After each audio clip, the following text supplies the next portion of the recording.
Hello everyone, আশা করি প্রত্যেকে ভালো রয়েছো। আমার চ্যানেলে তোমাদের প্রত্যেককে স্বাগত।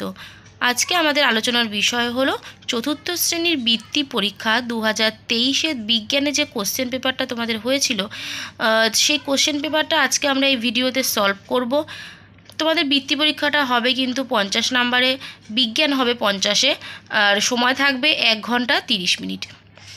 তো সবার প্রথমে বলি, যারা আমার চ্যানেলে নতুন সবাই কিন্তু অবশ্যই চ্যানেলটিকে সাবস্ক্রাইব করে রাখবে। বৃত্তি পরীক্ষার প্রচুর ভিডিও আমার চ্যানেলে আপলোড করা রয়েছে, তোমরা যদি না দেখে থাকো অবশ্যই দেখে নিতে পারো। প্রতিটা সাবজেক্টের ভিডিও কিন্তু এখানে আপলোড করা রয়েছে। তো চলো আলোচনাটা শুরু করা যাক। ভিডিওটা ভালো লাগলে অবশ্যই একটা লাইক করো, শেয়ার করো বন্ধুদের সাথে। শুরু করছি। 1 নম্বর কি বলেছে, সঠিক উত্তরটি বেছে নিয়ে লেখো। যে কোনো 4টে করতে বলেছে, 1 নাম্বার করে 4টে করতে হবে, আমাদেরকে 4 নাম্বার থাকবে। ফার্স্টে কি বলেছে, একটি তরল দাহ্য পদার্থ হলো জল, কেরোসিন না দুধ। তাহলে তরল দাহ্য পদার্থ, তাহলে এটা কিন্তু হবে কেরোসিন। নেক্সট বলেছে দেখো, রক্তাল্পতা রোগ সারানোর জন্য তুলসী, কালো মেঘ না কুলেখাড়া ব্যবহার করা হয়। তাহলে রক্তাল্পতা সারানোর জন্য কিন্তু কুলেখাড়া ব্যবহার করা হয়। নেক্সট আছে, চোখ নাক মুখ জ্বালা করে বৃষ্টির জন্য, ব্লিচিং পাউডারের জন্য না অন্ধকারের জন্য। তাহলে চোখ নাক মুখ জ্বালা করে হচ্ছে ব্লিচিং পাউডারের জন্য। নেক্সট হচ্ছে, খাবারের যে অংশ হজম হয় না তা জমা হয় মলাশয়ে, পাকস্থলীতে না ক্ষুদ্রান্তে। তাহলে খাবারের যে অংশ হজম হয় না তা জমা হয় হচ্ছে মলাশয়। তাহলে মলাশয় করে দিলাম।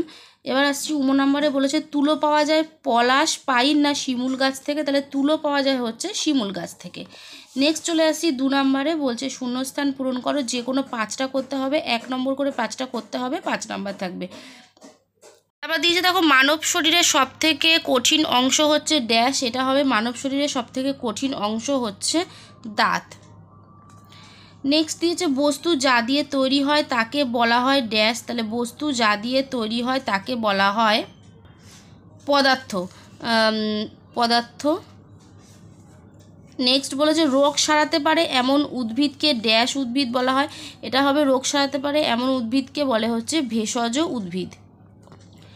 নেক্সট আছে, ধানের খোসাকে ড্যাশ বলে। তো এটা হবে ধানের খোসাকে বলে হচ্ছে তুষ। নেক্সট, মানুষ ও অন্যান্য প্রাণীরা খাবারের জন্য ড্যাশ ওপর নির্ভরশীল। এটা হবে উদ্ভিদের ওপর নির্ভরশীল। তারপরে বলেছে, নিঃশ্বাস ছাড়ার সময় ড্যাশ গ্যাস বেরিয়ে যায়। তাহলে নিঃশ্বাস ছাড়ার সময় হচ্ছে carbon die oxide gas, oxide gas বেরিয়ে যায়। এবার আসছি 3 নম্বরে, বলেছে ভুল সংশোধন করো। যে কোনো 5টা, 1 নম্বর করে 5টা করতে হবে, 5 নাম্বার। প্রথমেরটা বলেছে, আমাদের প্রধান শ্বাস অঙ্গ হলো হৃৎপিণ্ড। তাহলে এটা আমরা ঠিক করে কি লিখবো, আমাদের প্রধান শ্বাস অঙ্গ হচ্ছে ফুসফুস। নেক্সট আছে, কঠিন পদার্থের নিজস্ব কোনো আকার নেই। এটা হবে কঠিন পদার্থের নিজস্ব আকার আছে। নেক্সট বলেছে, পাহাড়ের চূড়ায় অক্সিজেন বেশি থাকে। এটা হবে পাহাড়ের চূড়ায় অক্সিজেন কম থাকে।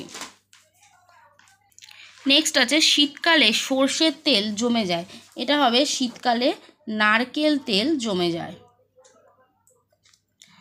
পরেরটা বলছে, বুকে হেঁটে চলে এমন একটি প্রাণী হলো মশা। এটা ভুল, বুকে হেঁটে চলে এমন একটা প্রাণী হচ্ছে সাপ। নেক্সট আছে, পুকুরের জল থেকে নুন তৈরি হয়। ভুল, পুকুরের না, এটা হবে সমুদ্রের জল থেকে নুন তৈরি হয়।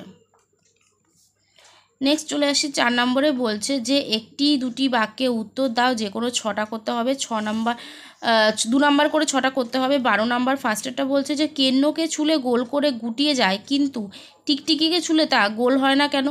উত্তর লিখব, কেন্নর শরীরে মেরুদণ্ড থাকে না, ফলে তাকে ছুলে সহজেই গোল করে গুটিয়ে যেতে পারে।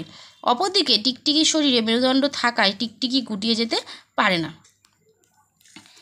নেক্সট প্রশ্ন বলেছে, লিপ্তপদ কাকে বলে, কোন প্রাণীর মধ্যে এটি দেখা যায়। তাহলে লিখব, যেসব প্রাণীদের পায়ের আঙ্গুলগুলো একটা পাতলা চামড়া দিয়ে জোড়া থাকে তাকে লিপ্তপদ বলে। হাঁসের পায়ে লিপ্তপদ দেখা যায়। নেক্সট কোশ্চেন আছে, দুটি জীব এবং দুটি জড়ের নাম লেখো। উত্তর হবে, দুটি জীব হলো মানুষ ও গরু, আর দুটি জড় হলো বই ও ইট। নেক্সট কোশ্চেন বলেছে, ফুল ও ফল হয় না এমন দুটি গাছের নাম লেখো। তাহলে ফুল ও ফল হয় না এমন দুটি উদ্ভিদ হলো ফণিমনসা ও ধৃতকুমারী।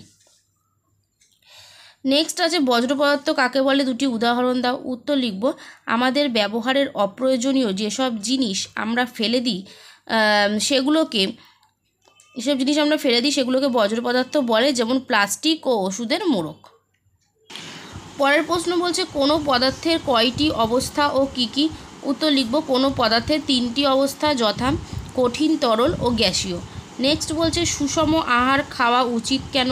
উত্তর লিখব যে সুষম আহারের মধ্যে প্রোটিন, ফ্যাট, ভিটামিন, মিনারেল ও শরীরের প্রয়োজনীয় সমস্ত উপাদান উপস্থিত থাকে বলে সুষম আহার খাওয়া উচিত। নেক্সট বলছে 5-এর দাগে বলছে 2টি বা 3টি বাক্যে উত্তর দাও, যে কোনো 4টে করতে বলেছে। 3 নাম্বার করে 4টে থাকবে, 12 নাম্বার।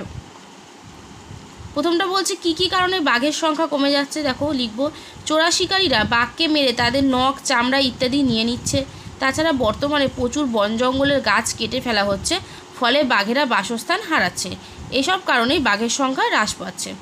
নেক্সট আছে বাতাসের 3টি উপাদানের নাম লেখো। উত্তর লিখব, বাতাসের 3টি উপাদান হলো অক্সিজেন, কার্বন ডাই অক্সাইড ও নাইট্রোজেন। তারপরে বলছে ফুসফুস ভালো রাখার জন্য কি কি করার দরকার। উত্তর লিখব, ফুসফুস ভালো রাখার জন্য নিয়মিত ব্যায়াম করা দরকার, ভিটামিনযুক্ত খাবার খাওয়া দরকার ও শাকসবজি খাওয়া দরকার। নেক্সট আছে শীতকালে ভিজে জামা কাপড় তাড়াতাড়ি শুকোয় অথচ বর্ষাকালে দেরি হয় কেন। অ্যান্সার হবে, শীতকালে বাতাসে জলীয় বাষ্পের পরিমাণ কম থাকায় জামা কাপড় তাড়াতাড়ি শুকোয়, অথচ বর্ষাকালে বাতাসে জলীয় বাষ্প বেশি থাকে বলে জামা কাপড় দেরিতে শুকোয়। নেক্সট কোশ্চেন আছে পাখি ও প্রজাপতির একটি মিল ও একটি অমিল লেখো। তাহলে মিলটা দেখো আগে, পাখি ও প্রজাপতি উভয়ে উড়তে পারে, এটা হলো এদের মধ্যে মিল, এবং অমিল হলো পাখির লেজ আছে কিন্তু প্রজাপতির লেজ নেই।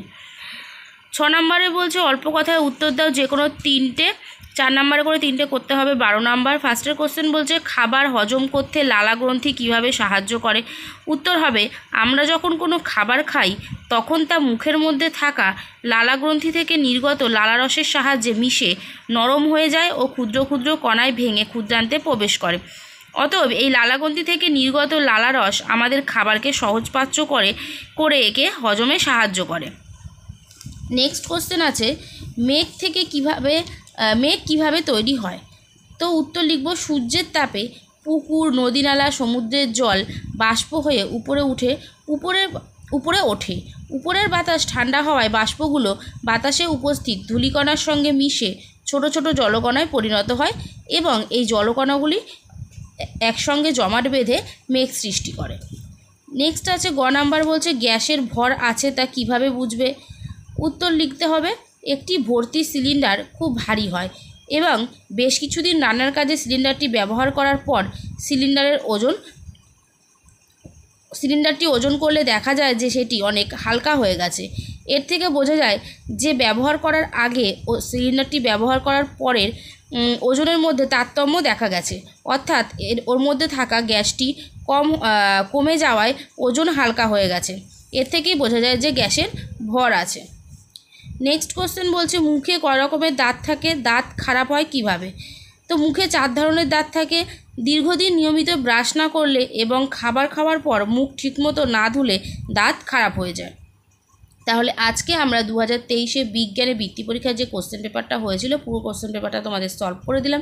অবশ্যই প্রত্যেকে ভিডিওটা পুরোপুরি দেখবে, বন্ধুদের সাথে শেয়ার করো, ভালো লাগলে অবশ্যই লাইক করো, যারা চ্যানেলে নতুন অবশ্যই কিন্তু চ্যানেলটিকে সাবস্ক্রাইব করে রাখবে। তো আজকের মতো এখানেই টাটা, দেখা হবে নেক্সট ভিডিওতে।